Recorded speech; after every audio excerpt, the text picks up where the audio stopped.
안녕하세요 여러분. 조신현 변호사의 법률 이야기에 오신 것을 환영합니다.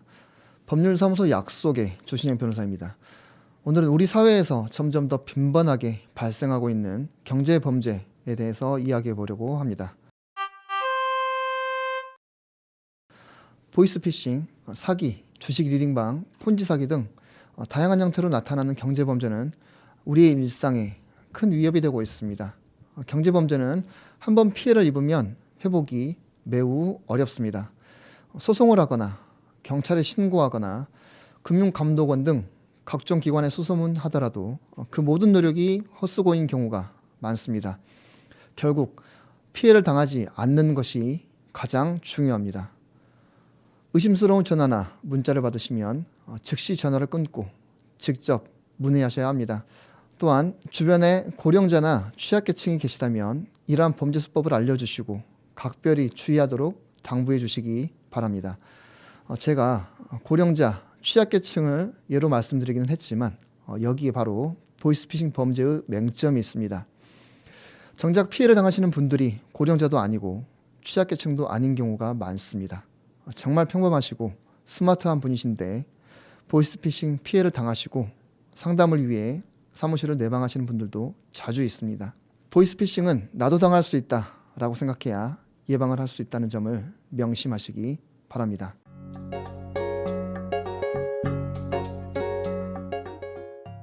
범죄를 예방하기 위해 시민 여러분께서 유의해야 할 점과 정부가 취해야 할 대책에 대해서 말씀드리고자 합니다.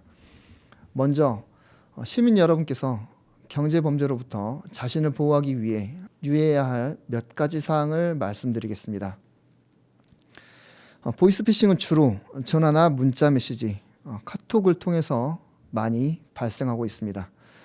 금융기관이나 수사기관을 사칭하는 전화를 받았을 때에는 즉시 의심하셔야 합니다.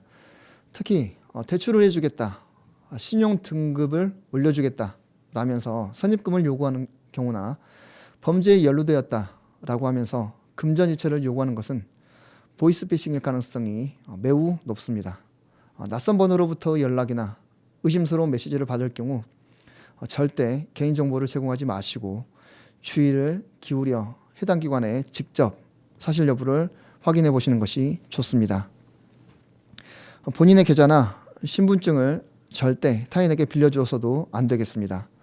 편하게 돈 벌 수 있는 아르바이트, 가방이나 물건을 전달만 하는 것인데도 현금으로 보수를 많이 주는 아르바이트, 이런 것도 주의하시기 바랍니다. 이는 보이스피싱에 이용되어 공범으로 처벌받을 수 있습니다. 그리고 주식 리딩방이나 코인 등 각종 투자 권유를 받을 때에는 특히 주의가 필요합니다. 코인의 경우 용어가 생소하고 주요 용어가 외국어로 이루어진 경우가 많아서 뭔가 그럴싸해 보이는 면이 있습니다.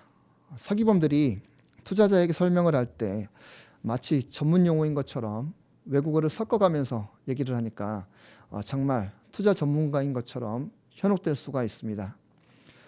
그리고 명함에 무슨 팀장, 무슨 매니저 등 그럴싸하게 적혀 있을 수도 있고 주식회사 이름이 딱 적혀 있어서 정말 투자 전문 회사구나 하고 믿도록 유인할 수도 있습니다.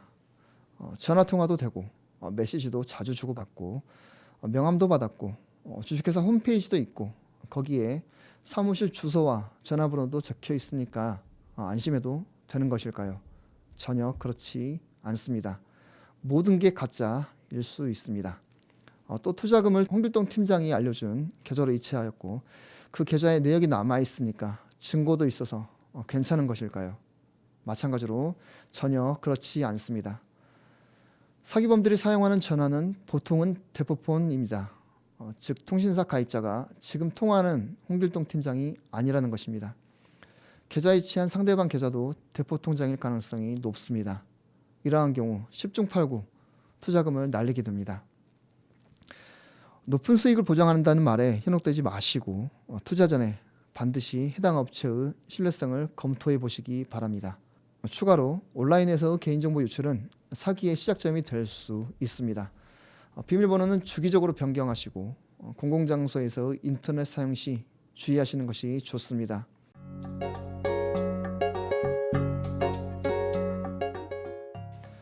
다음으로 정부가 경제범죄를 줄이기 위해 취할 수 있는 대책에 대해서 말씀드리겠습니다.